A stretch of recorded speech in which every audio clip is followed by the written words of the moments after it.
There was a time when you didn't have to make an appointment to belong somewhere. You simply showed up. The diner, the barber shop, the corner bookstore, the church basement, the front porch, the neighborhood hardware store. None of these places were designed to solve loneliness. Yet somehow, they did. We often talk about the disappearance of small businesses as an economic story. I think we've overlooked something much bigger. We didn't just lose buildings.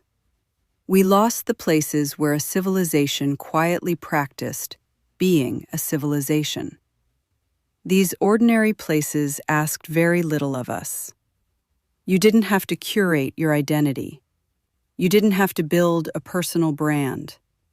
You didn't have to agree with everyone in the room. You simply arrived. And over time, strangers became familiar. Familiar faces became neighbors. Neighbors became the people who noticed when you hadn't been around for a while. Belonging wasn't something you searched for. It was something you accidentally stumbled into. These places taught us things no classroom ever could. How to wait our turn. How to disagree without leaving. How to listen. How to laugh with people whose lives looked nothing like our own. How to become part of a community simply by showing up often enough. Most of those lessons were never spoken aloud. They were absorbed through repetition, week after week, year after year. Without realizing it, we were learning how to live together. Today, many of those places are disappearing. Some have closed their doors. Others still exist, but we move through them differently. We order ahead. We wear headphones. We look at our phones while standing beside one another.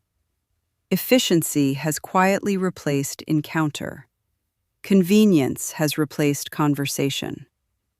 We know more people than ever before, yet many of us struggle to name the people who live on our own street.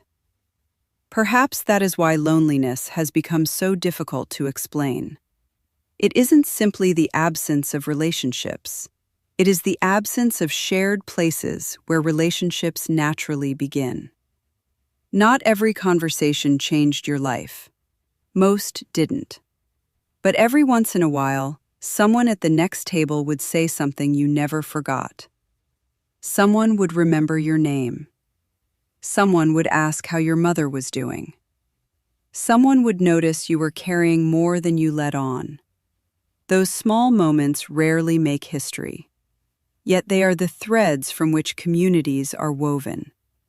We often think civilizations are held together by governments, economies, or great leaders. I suspect they are held together by something much quieter. Ordinary places. Places where people repeatedly encounter one another long enough for trust, familiarity, and belonging to grow without effort. Perhaps the greatest loss is not that these places are disappearing. It is that we no longer recognize what they were doing for us while they were here. We thought we were losing businesses. Perhaps we were losing the architecture of belonging. And maybe the question facing our generation is not simply how to rebuild our communities. Maybe it is how to create ordinary places once again, where strangers can slowly become neighbors, and neighbors can quietly become the people who carry one another through life.